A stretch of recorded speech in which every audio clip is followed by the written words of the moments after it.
Salve, salve, navegantes do saber. Eu sou o Guto Nagarol e você está no Política se Debate, mais um giro de notícias, a maneira de começar o seu dia bem informado, pois vamos mais além daquilo que se pode ver para trazer o que há de mais profundo nas notícias, para que assim você possa saber o que realmente está acontecendo no Brasil e no mundo e ficar bem informado. E no programa de hoje teremos Câmara versus STF. A batalha continua e parece que vai ser uma guerra sem fim. Alexandre de Moraes, um juiz sem causa, um ditador em pele de democrata.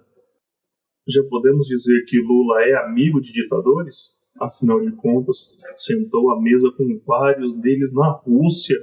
Ou ainda estamos censurados? Não se pode tocar nesse assunto. Isso e muito mais, logo depois da nossa vinheta. Fiquem aí conosco.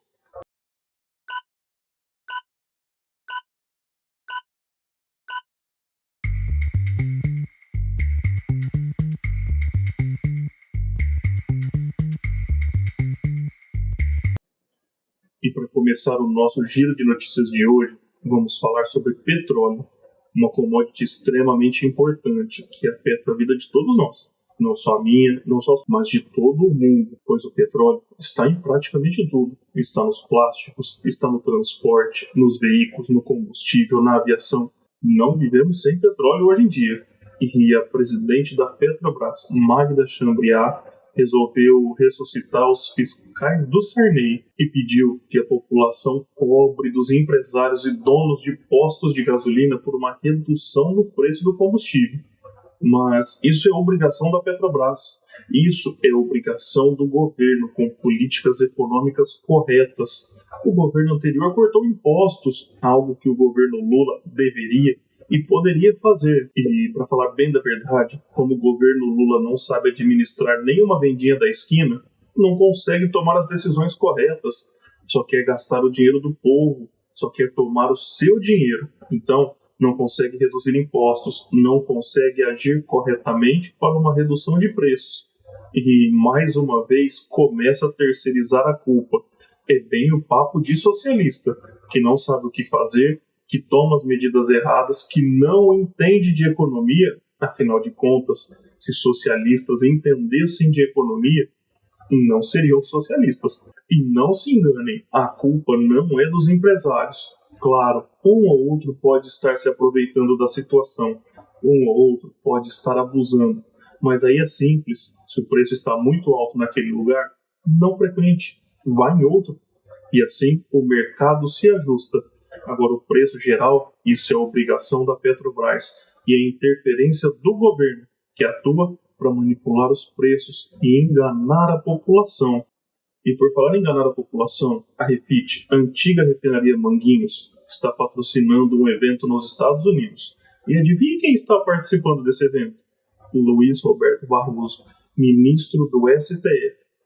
STF, o qual a referida refinaria, perdão do trocadilho e do trava-línguas, empresa que possui diversos processos no próprio STF, no qual o Sr. Barroso faz parte.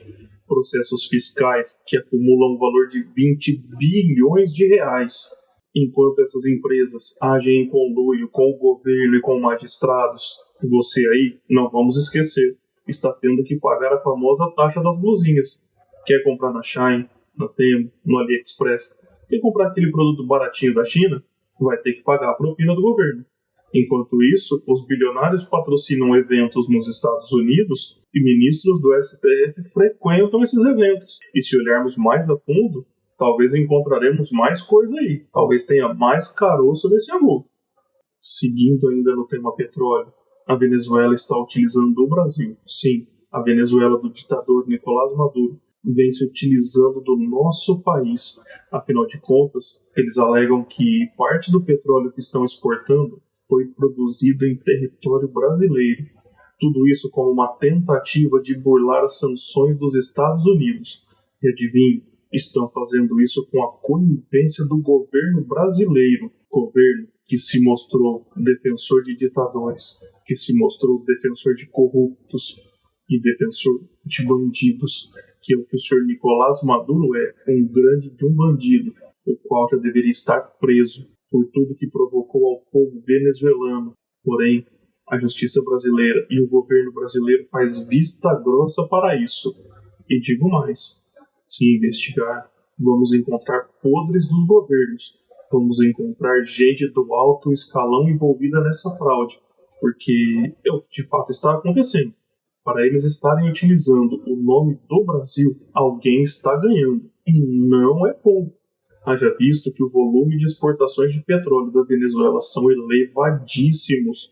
Em meio ao caos, em meio a tensões com os Estados Unidos, o Brasil não pode fazer parte disso. Deve bloquear esse país, deve bloquear o ditador Nicolás Maduro e impedir que ele faça novos negócios. Mas, como já bem dissemos, e vamos nos aprofundar no tema mais adiante, Lula lambe as botas de ditadores. Infelizmente, o presidente Lula tem a vontade sim de ser um ditador, de ser como Nicolás Maduro, de ser como Vladimir Putin, só não teve a coragem ainda de o fazer. Mas vamos analisar isso mais a fundo. Seguimos. Enquanto Alexandre de Moraes viola todo o Código de Processo Penal, usurpa de poderes, a Espanha rejeita sumariamente a extradição de Oswaldo Eustáquio, jornalista de direita perseguido por Alexandre de Moraes. E essa não é a primeira derrota do governo brasileiro, que já vem tentando a extradição do jornalista há muito tempo. No entanto, a Espanha rejeita, pois o crime alegado e atribuído a ele só existe no Brasil. E sabe qual é o crime que ele cometeu? De opinião. Por não se tratar de um crime na legislação espanhola, pois é um absurdo alguém ser condenado e preso por simplesmente emitir a sua opinião, a Espanha rejeita o processo de extradição, paralisando toda e qualquer tentativa do governo brasileiro em buscar Oswaldo Eustáquio naquele país, permitindo a ele que se defenda, que tenha um mínimo de dignidade, ainda que o Sr. Alexandre de Moraes não, como se não bastasse, a Interpol já havia rejeitado colocar Oswaldo Eustáquio na lista de procurados. Agora, essa derrota na Espanha. Será mesmo que Alexandre de Moraes acreditava que o resto do mundo ia comprar o seu discurso barato? Será que o restante do mundo iria acreditar na historinha que ele criou? Não, ministro. O mundo segue a lei. O mundo segue a justiça, algo que o senhor não o faz.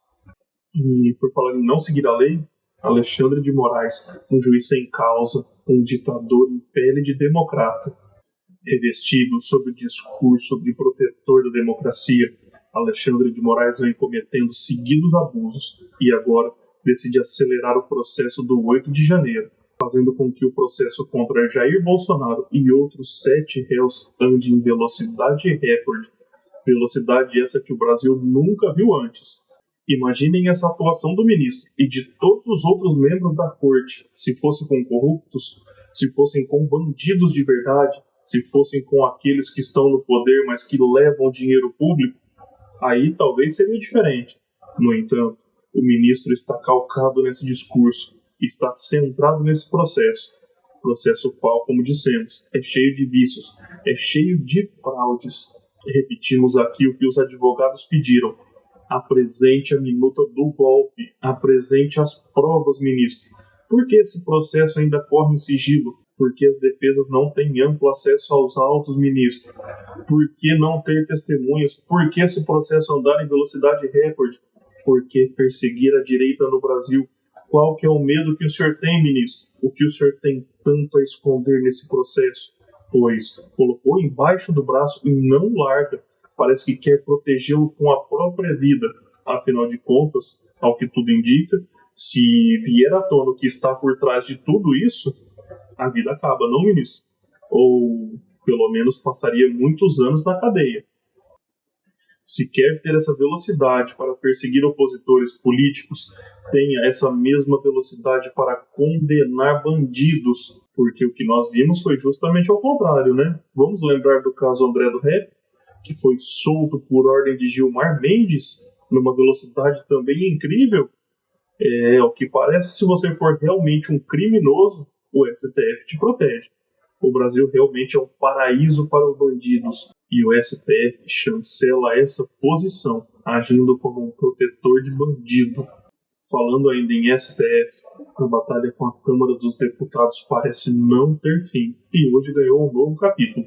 Hugo Mota entrou com uma DPF junto ao Supremo Tribunal Federal para que seja mantida a votação, onde foi aprovada por 315 deputados, a paralisação do processo contra Alexandre Ramagem, ex-diretor da ABIN e deputado federal. No entanto, já há indicação dos ministros do STF por uma recusa sob a alegação que a DPF não seria o caminho correto. Hugo Mota, é ingenuidade ou o senhor apenas está jogando com a realidade? O senhor acredita mesmo que levar para o plenário do STF, contaminado por indicados do Lula e contaminados por militantes da esquerda, vocês vão ganhar alguma coisa? Esse processo ele deve caminhar na Câmara, e a Câmara deve se opor drasticamente ao STF. Afinal de contas, eles estão violando a lei. O processo caminhou na Casa de maneira correta, seguindo os ritos da Constituição. Quem está prevaricando não são os deputados, mas sim os ministros do STF, que se recusam a cumprir a lei. Mas a grande pergunta que fica aqui, o que está por trás de tudo isso? Quem está ganhando com esse caos? E eu vou dizer para vocês, quem está ganhando com tudo isso, por incrível que pareça, é o presidente Lula.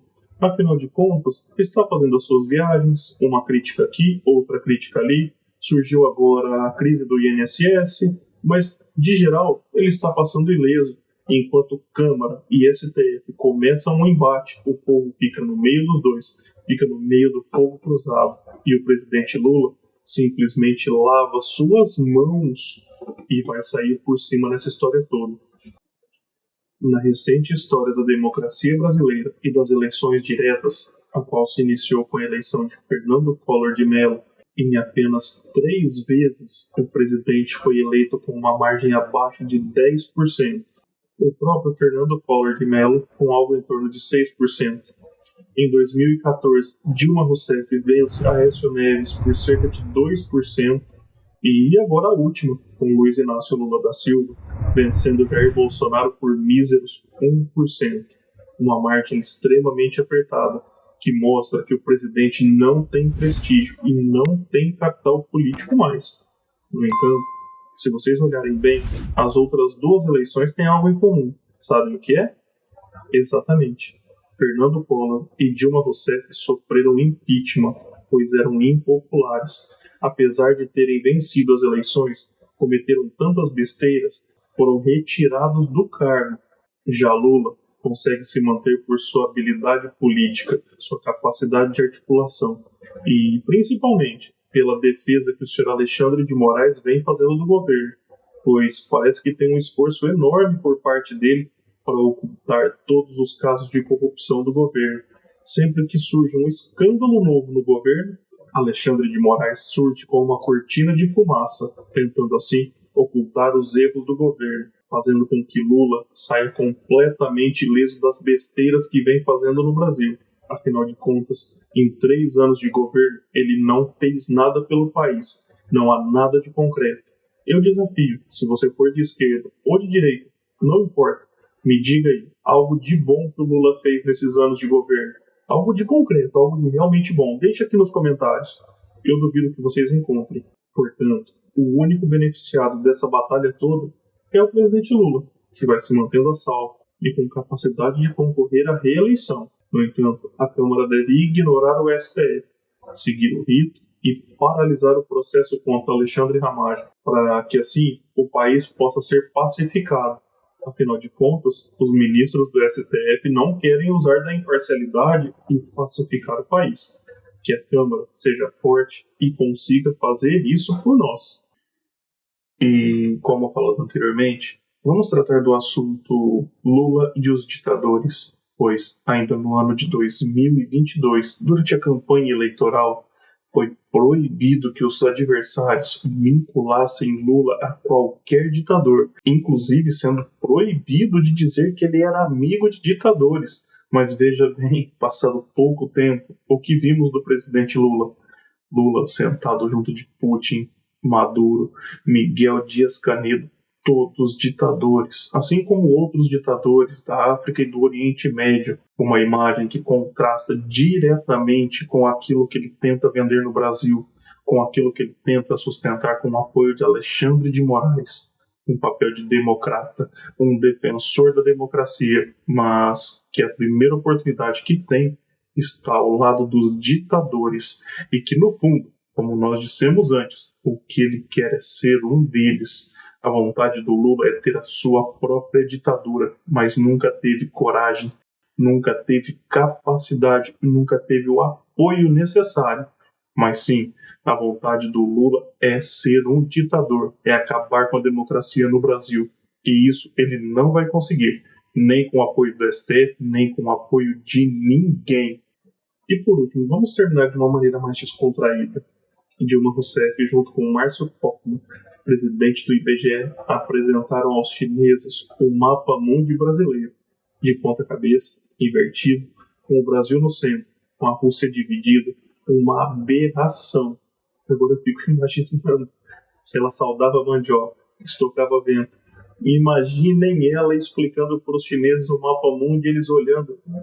O que é isso? O que eles fizeram? Infelizmente, o Brasil está mais preocupado em militância do que em cuidar dos problemas de verdade. Apesar do tom de ironia e brincadeira no início, a conversa é séria. Gastaram tempo, gastaram dinheiro, recurso público para fazer um mapa que não muda em nada a nossa vida, ao invés de focarem nos reais problemas do país, na educação, na saúde. Educação é essa qual o mapa irá impactar.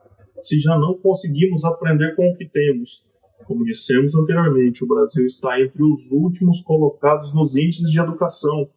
Gastar tempo e dinheiro com algo inútil é a cara do PT, é a cara do atual governo brasileiro. E essas foram as principais notícias de hoje. Espero que vocês tenham gostado do vídeo, tenham gostado dos comentários e estejam conosco até o final. E se você chegou até aqui, deixe o seu curtir, compartilhe o vídeo com seus amigos, inscreva-se no canal e comente aqui embaixo o que você gostaria de ver nos nossos vídeos, que traremos algo especial para vocês. Um abraço e até o próximo vídeo.